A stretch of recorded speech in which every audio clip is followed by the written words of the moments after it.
Por favor, abram suas Bíblias em Colossenses, capítulo 1, versículos 9 a 14. Colossenses, capítulo 1, versículos 9 a 14.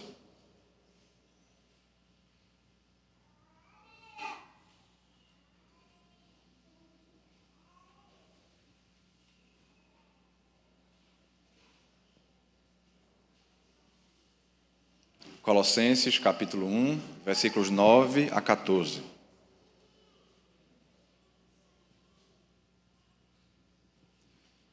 Meus irmãos, é um equívoco muito grande quando nós confundimos a nossa regeneração, o nascer de novo do Espírito, como João capítulo 3 exemplifica muito bem, né? O novo nascimento, ou até mesmo a conversão. Quando eu falo conversão, eu falo em duas coisas, eu falo em fé e arrependimento. A nossa conversão, ela é dividida nesses dois elementos, fé e arrependimento. Não há como ter fé e não ter arrependimento, e não há como se arrepender e não ter fé, não tem como.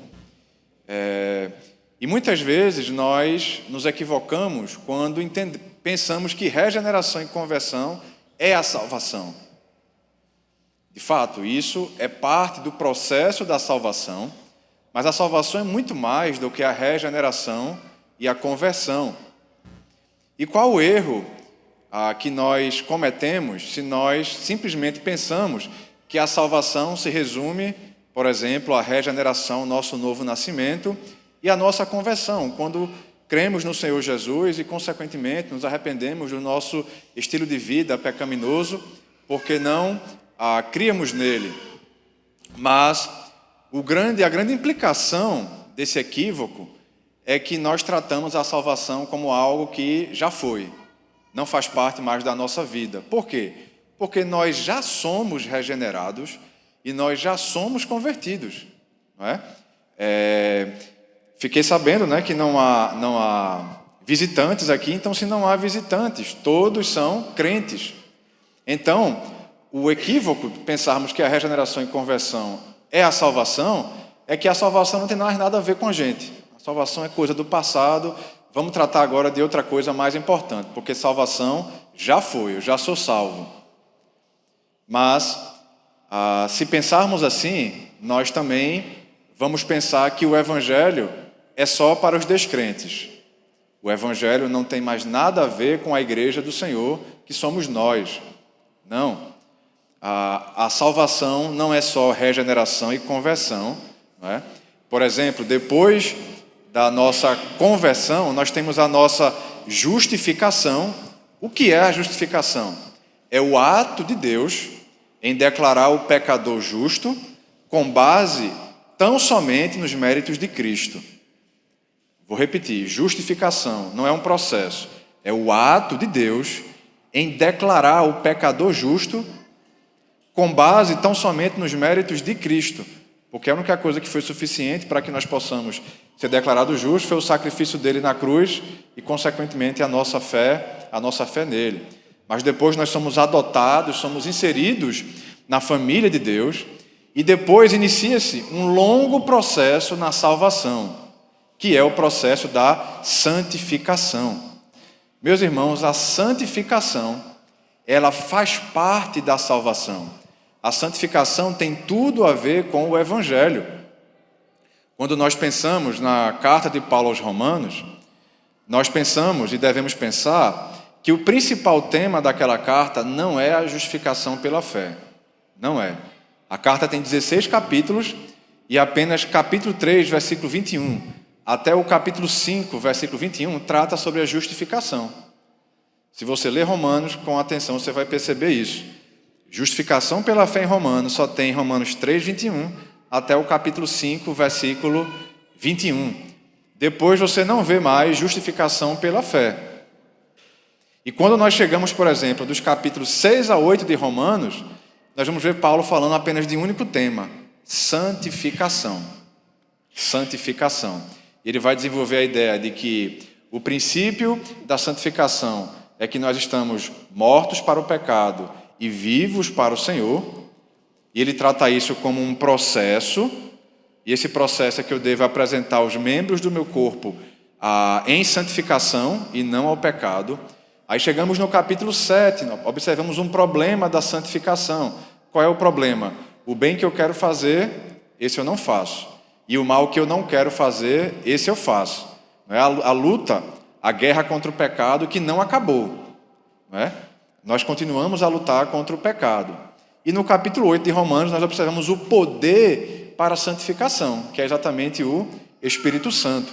Então, a santificação é um processo, e conforme Paulo diz muito bem em Romanos, porque ele se propõe como tema central daquela carta, fazer uma exposição ordenada e sistemática do Evangelho. A Bíblia ela não é uma teologia organizada, por isso que existe um ramo da teologia que é a teologia sistemática de sistematizar as doutrinas.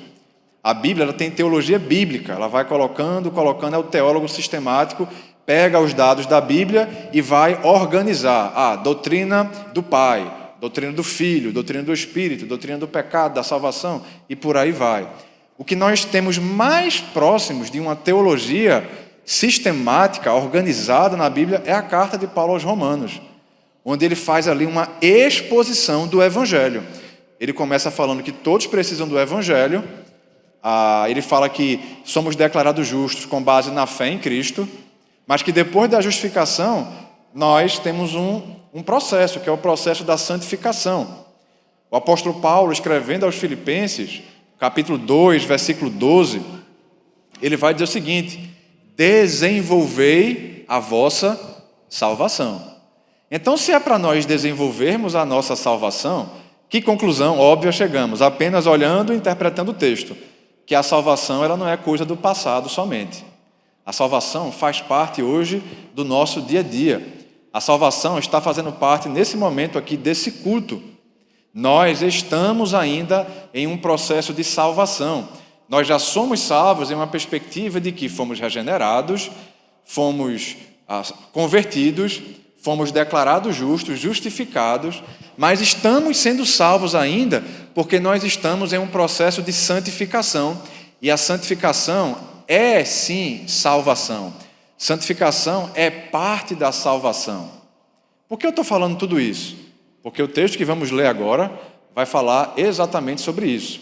Os irmãos que estiveram aqui ontem ouviram que nós falamos sobre alguns elementos da salvação. E relembrando, a salvação pertence ao Senhor, a salvação inclui fé no Senhor Jesus e amor por todo o povo santo pela igreja, inclui uma esperança que está reservada para nós nos céus, e inclui que é preciso a pregação, a proclamação do Evangelho. Mas a salvação ela tem uma continuidade, e é o que Paulo está tratando agora dos versículos 9 a 14.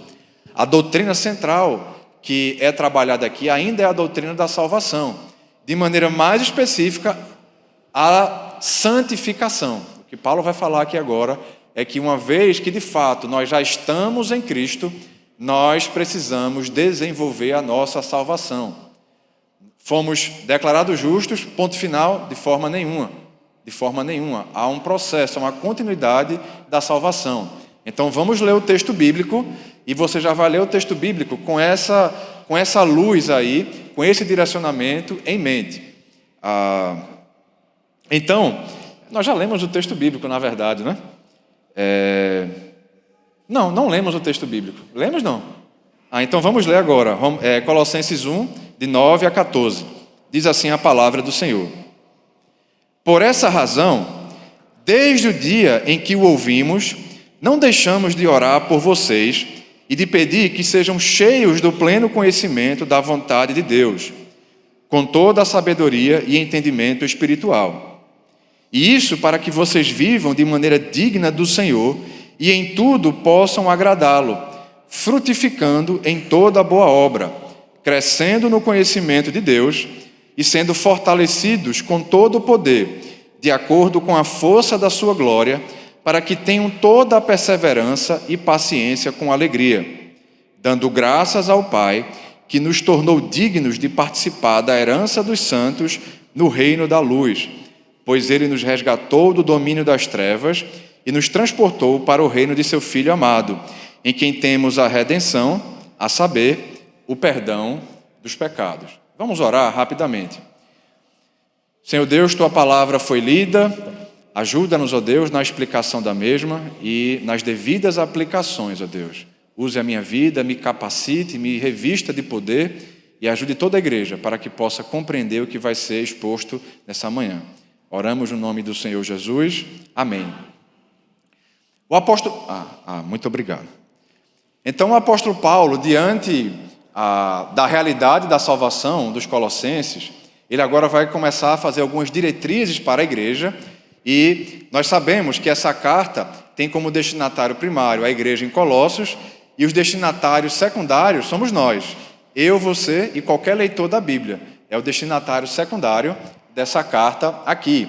E ele começa dizendo o seguinte, olha, uma vez que vocês estão em Cristo, e quando ele ouviu acerca da salvação dessa igreja, ele coloca um direcionamento para essa igreja.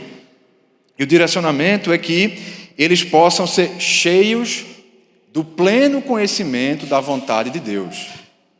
Então, uma vez que estamos em Cristo, o alvo é estarmos cheios do pleno conhecimento da vontade de Deus. Alguns detalhes aqui acerca disso. O apóstolo Paulo não diz que nós devemos estar com o conhecimento de Deus, mas o que ele fala é que nós devemos estar cheios do pleno conhecimento de Deus. Uma água aqui chegou em ótimo momento. Imagina esse copo de água. Ele está quase transbordando, mas não está transbordando. Então a figura que Paulo está colocando aqui é, olha, você deve transbordar, assim como se eu enchesse de água esse copo aqui até transbordar. Esse é o padrão para que você possa ter do conhecimento de Deus. Esse copo, ele tem água suficiente. Ele está na medida boa aqui. Mas o que Paulo está colocando é, não basta você estar cheio do conhecimento de Deus, assim como esse copo está cheio de água. Não é? Se colocar mais água aqui, fica complicado, né? Mas a orientação que Paulo coloca é que não basta estar como esse copo aqui, que está cheio de água, mas nós devemos transbordar, estarmos cheios do pleno conhecimento da vontade de Deus. Mas ele não está falando aqui para pastores, ele não está falando aqui para diáconos, ele não está falando aqui para líderes de ministério, ele não está falando aqui para seminaristas, ele não está falando aqui para missionários. Então ele está falando para quem? Ele está falando para pessoas como eu e você. Ele está falando para a igreja do Senhor Jesus. Então, não é responsabilidade apenas do pastor e dos demais líderes da igreja estarmos cheios do pleno conhecimento da vontade de Deus. Isso é algo que toda a igreja deve ter. É o sonho, né? Acho que de todo pastor é que a sua igreja ela possa transbordar do pleno conhecimento da vontade de Deus.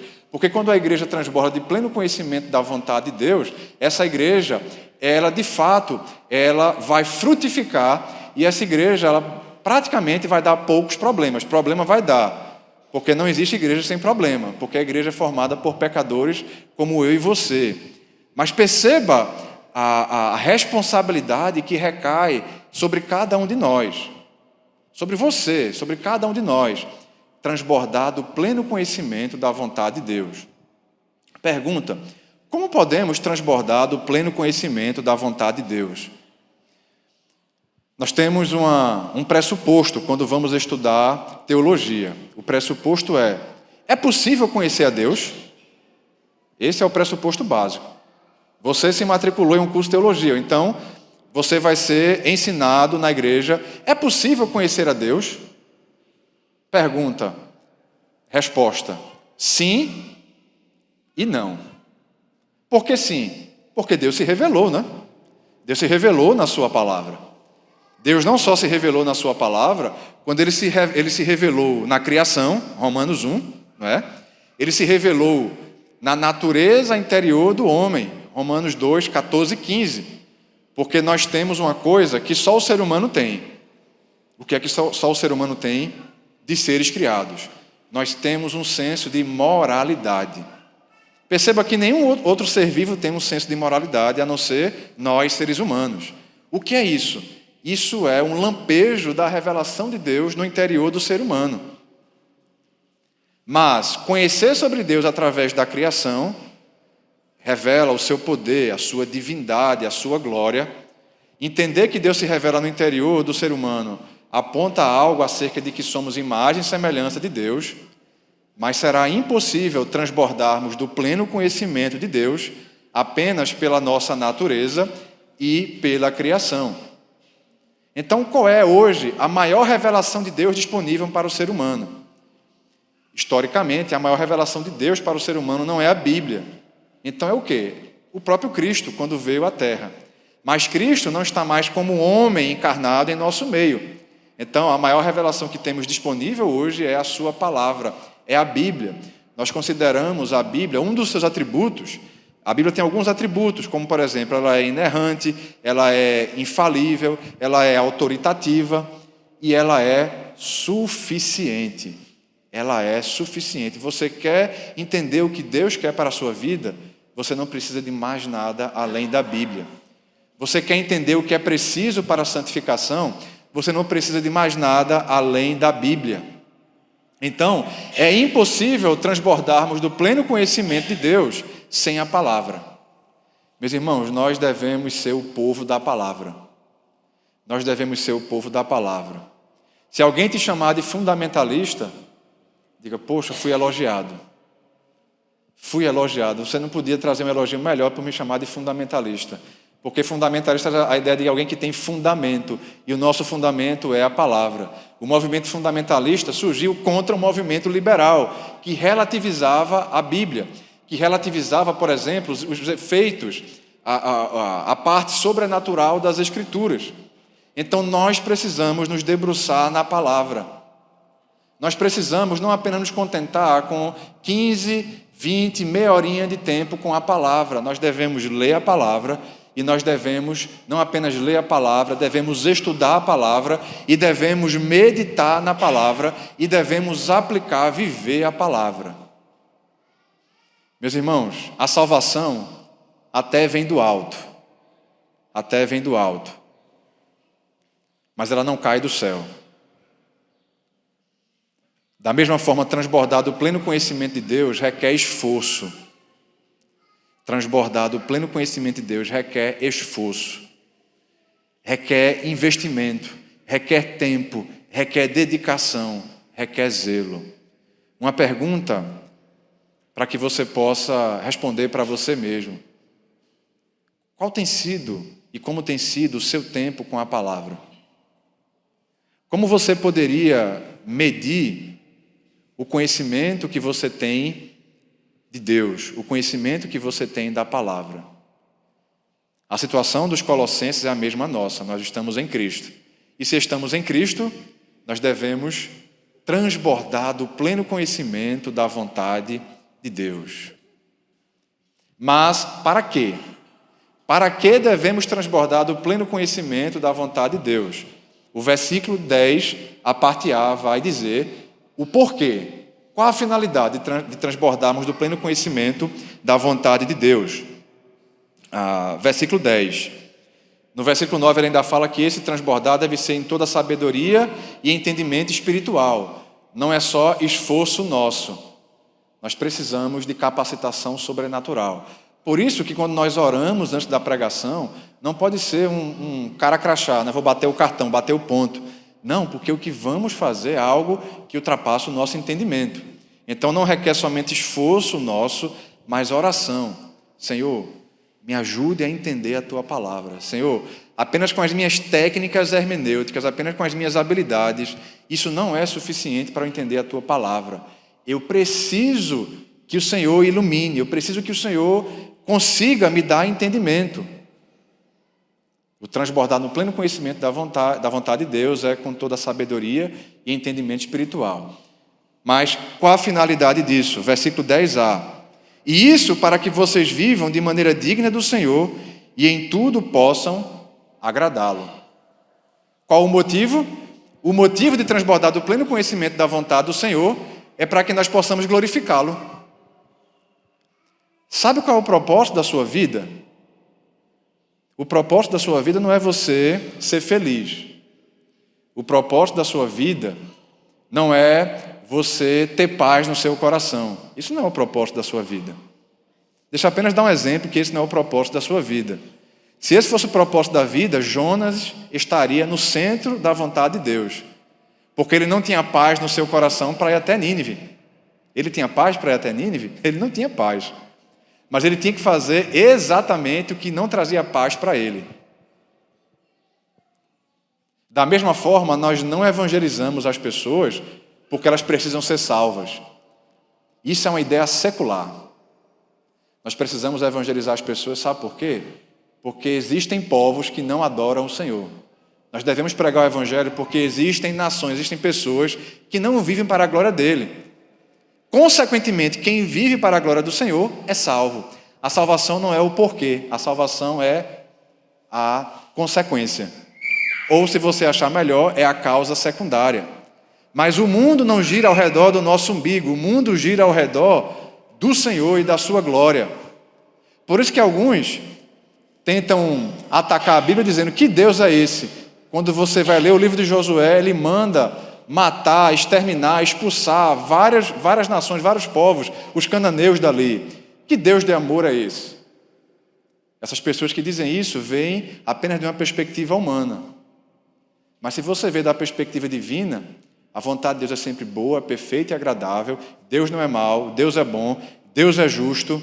E aqueles povos que estavam ali não viviam para a glória de Deus. E se Israel habitasse ali, junto com aquele povo, iam ser contaminados, como de fato foram contaminados, e não iam viver para a glória do Senhor. E como o mundo não girava em torno dos cananeus, eles devem sair daqui. Se preciso for, eles devem ser exterminados, para que o Deus Criador dos céus e da terra seja glorificado. Quando você muda o óculos, como você vê o mundo, faz sentido. Mas, infelizmente, nós vivemos em uma sociedade, a nossa sociedade ocidental é uma sociedade secularizada. Isso é muito evidenciado no namoro, por exemplo. O namoro é: não, vamos namorar quando tivermos com absolutamente tudo certo, quando eu ganhar 5 mil, quando minha namorada ganhar 5 mil, quando tivermos a nossa casa própria, ainda que a gente case já velhinho, aí a gente casa. Meus irmãos, o namoro foi feito para acabar. Ou porque vai dar em casamento, ou porque não vai dar em casamento. O namoro foi feito para acabar. Namoro foi feito para acabar. Não tem essa de namoro de décadas. Isso é antibíblico. Isso é antibíblico. Até mesmo porque namoro nem bíblico é. Namoro é cultural. Agora, a cultura necessariamente não é pecado, né? A cultura necessariamente não é pecado. Mas o namoro ele foi feito para ser algo de tiro curto, no máximo tiro médio. Quando nós observamos um relacionamento de homem e mulher íntimo, é noivado e casamento, ponto final. Ponto final. Então, por que eu falei isso? Para trazer a analogia de que nós precisamos transbordar do pleno conhecimento da vontade de Deus para que possamos viver de maneira digna dele. Porque não tem como nós vivermos de maneira digna dele, não tem como vivermos para o propósito para o qual nós fomos criados, se nós não conhecermos o que agrada o nosso Senhor, a Deus. E de fato, fomos criados para a glória de Deus. Romanos 11:36, porque dele, por ele e para ele são todas as coisas. Glória, pois, a ele eternamente. Amém? Quando nós olhamos 1 Coríntios 10:31, quer comais, quer bebais, quer façais qualquer outra coisa, fazei tudo para a glória do Senhor. Quando observamos o apóstolo Paulo explicando a salvação e o papel do Pai, do Filho e do Espírito Santo, em Efésios 1:3-14, ele vai dizer que o papel do Pai na salvação, a finalidade é Efésios 1:6, para o louvor da sua glória. O papel do Filho na salvação, o propósito disso, versículo 12 de Efésios 1, para o louvor da sua glória. Efésios 1:14, o papel do Espírito na salvação, para o louvor da sua glória.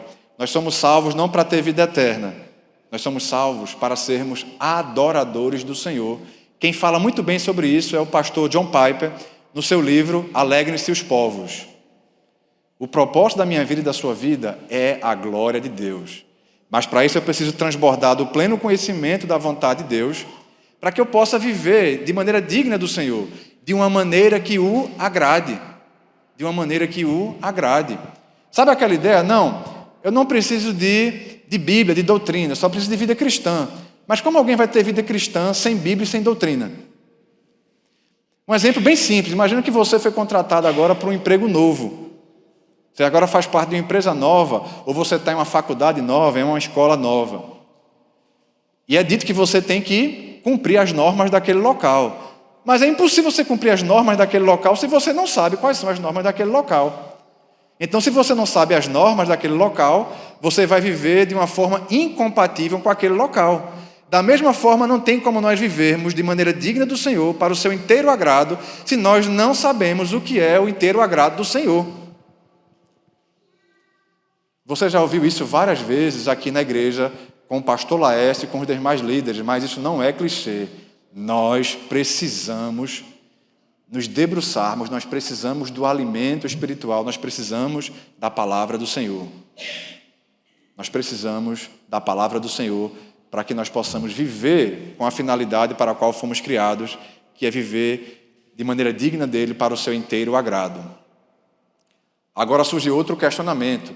Como isso vai acontecer? Ou como isso será manifestado? Qual é a manifestação de uma vida do inteiro agrado do Senhor? O apóstolo Paulo vai colocar aqui 4 manifestações disso.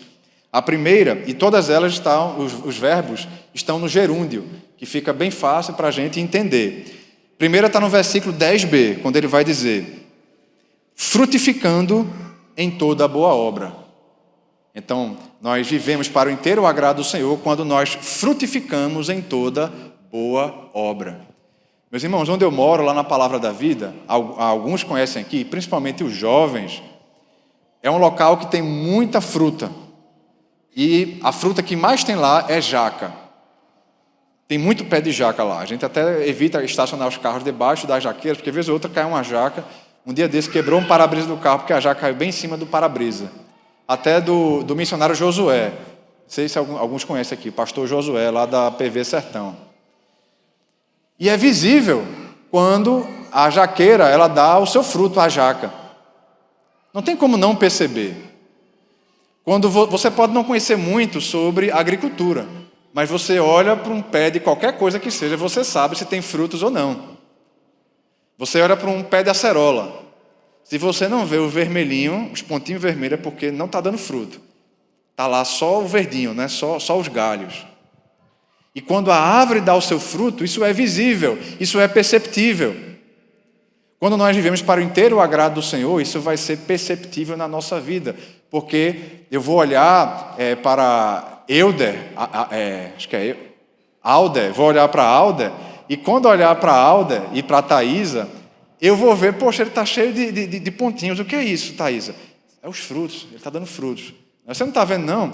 Aqui junto do ombro de Alder tem ali já um frutinho ali, ó. Eu estou vendo. A Thaísa daqui a pouco vai puxar ali e colher ali. Não tem como nós frutificarmos em toda boa obra e isso não ser perceptível. E toda boa obra, como nós falamos ontem, é exatamente tudo que a palavra diz. Isso é boa obra. Como também é boa obra contribuir com alguma causa social, ajudar alguém que está em dificuldade. Isso é boa obra, mas a boa obra é muito mais do que isso. Boa obra é tudo que a palavra diz. Então, quando nós vivemos uma vida para o inteiro agrado do Senhor, nós frutificamos em toda boa obra. Outra manifestação de uma vida do inteiro agrado do Senhor está ainda no versículo 10, quando vai dizer o seguinte: crescendo no conhecimento de Deus. Para ele está sendo repetitivo ou não? Porque ele fala no versículo 9 que nós devemos transbordar do pleno conhecimento da vontade de Deus. E no versículo 10, a parte final diz que nós devemos crescer no conhecimento de Deus. Mas espera aí, como é que eu vou crescer? Eu vou aproveitar para dar o exemplo e aproveitar para tomar um gole d'água. Como é que esse copo ele vai ter mais água, uma vez que ele já está transbordando? Como? Pois é, essa é a imagem. Se já é forte a ideia de transbordar do pleno conhecimento da vontade de Deus, o versículo 10b está dizendo que eu não devo parar. O nosso conhecimento deve ser contínuo. O nosso conhecimento deve ser contínuo. Um dos propósitos que eu tenho, prático, para a minha vida, é voltar para a sala de aula. Eu quero voltar a ser aluno.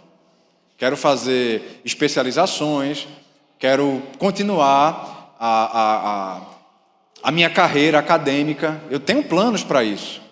Porque o meu conhecimento de Deus nunca vai ser, agora cheguei num ponto que eu conheço tudo sobre a Bíblia, sobre Deus. Nunca vai chegar. Porque esse crescimento no conhecimento de Deus, ele é e deve ser contínuo. Ele deve ser contínuo. Então, quando nós estamos vivendo para o inteiro agrado do Senhor, isso vai manifestar em um desejo, em um crescimento cada vez maior da vontade de Deus. Mas eu estou transbordando. Não tem problema, continua derramando. O alvo é, não deixa de transbordar. Não deixa de transbordar. É uma sujeira santa, né? Está derramando ali, mas você não deixa. O alvo é o transbordar. Não é estar cheio, o alvo é transbordar. Nós devemos continuar crescendo no conhecimento do Senhor. Sabe qual é a tentação? Nós que costumamos pregar, que costumamos ensinar, dar aula, a grande tentação é nós encararmos, por exemplo, isso aqui como apenas um instrumento de trabalho. Apenas como um exercício acadêmico. Isso é muito mais do que isso. Eu tenho que dar uma aula na EBD. Mas a aula está pronta, eu não preciso nem... Não é suficiente. É preciso olhar, revisar. É preciso, deixa eu ver, olhar esse texto novamente. Meus irmãos, tem momentos na nossa vida que você sabe de uma verdade específica, mas quando você olha e lê diretamente na palavra, é diferente. Porque ali é o Espírito Santo ministrando diretamente a sua vida. Não se contente com o que você já conhece sobre o Senhor. Continue crescendo. Sabe por quê? Porque o conhecer ao Senhor, o se alimentar da palavra, não é algo que você faz e, ótimo. Hoje eu tomei um café maravilhoso na casa de Laerte e Bárbara. Hoje o nosso café da manhã foi linguiça de carne de sol.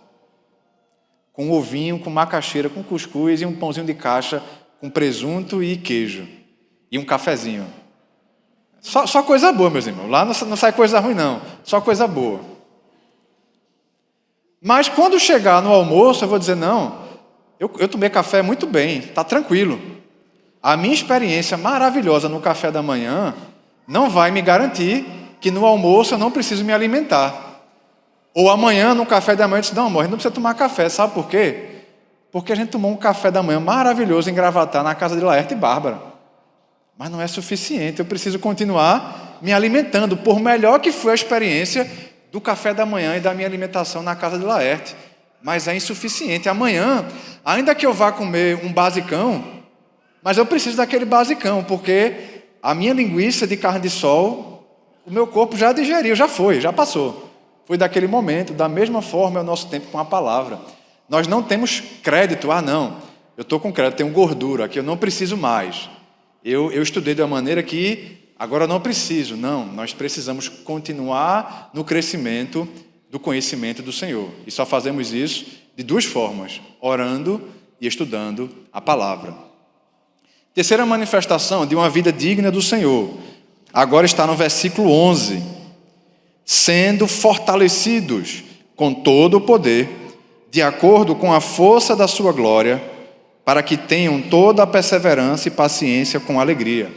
Sendo fortalecidos com todo o poder.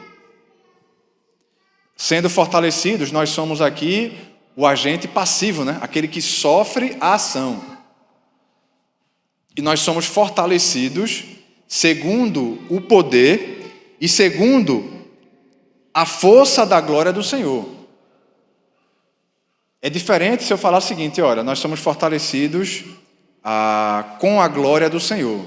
Mas Paulo coloca, nós somos fortalecidos de acordo, segundo a glória do Senhor. E como é que nós somos fortalecidos?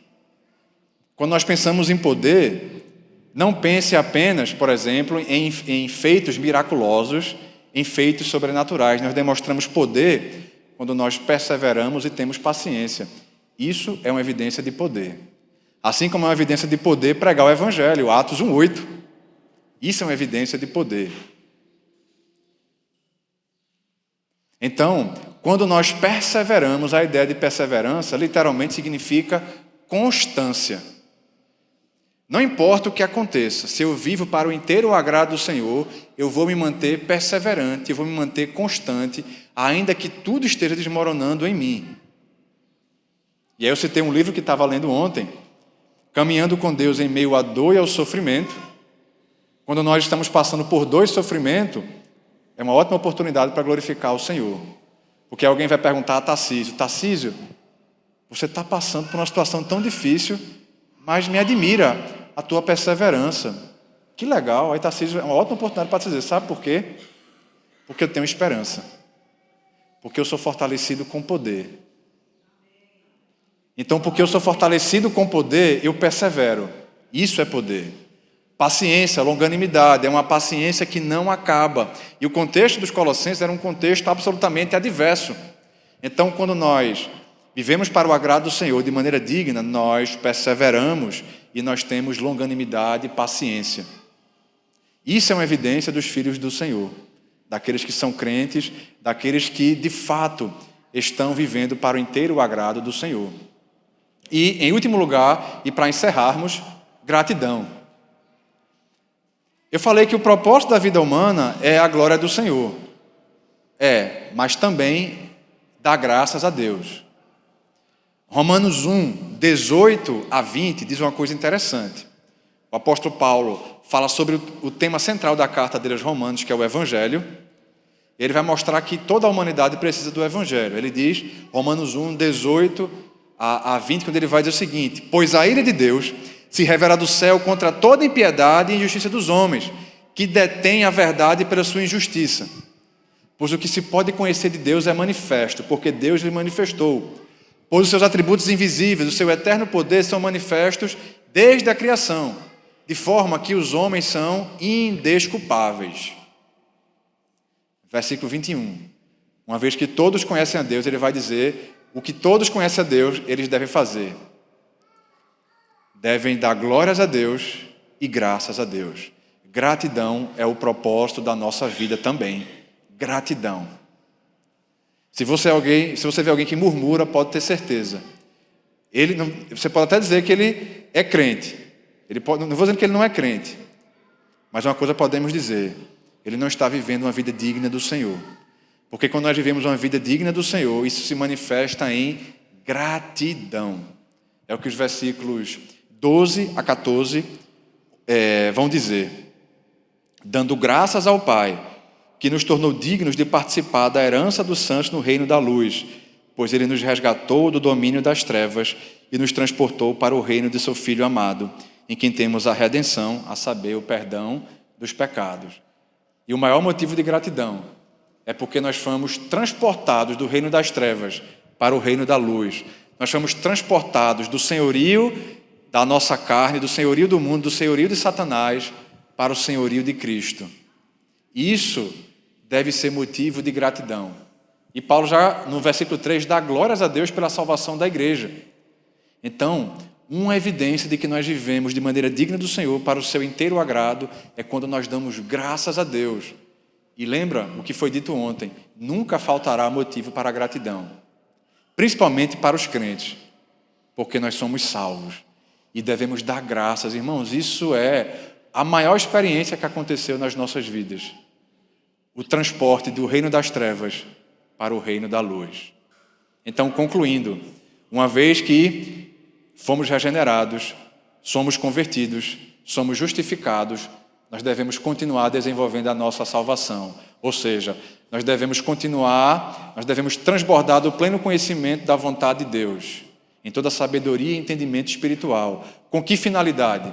A finalidade é para o inteiro agrado do Senhor, para uma vida digna dele. E algumas manifestações de uma vida para o inteiro agrado do Senhor são, por exemplo, versículo 10, frutificando em toda boa obra, crescendo no conhecimento de Deus, sendo fortalecidos com todo o poder em perseverança e longanimidade e dando graças a Deus.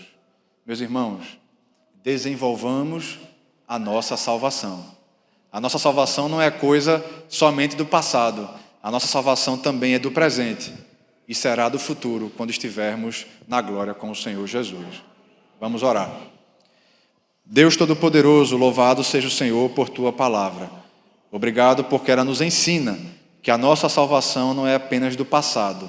De fato, nós já somos salvos, mas a salvação ela continua através de um processo de santificação, onde nós somos cada vez mais parecidos com o Senhor Jesus.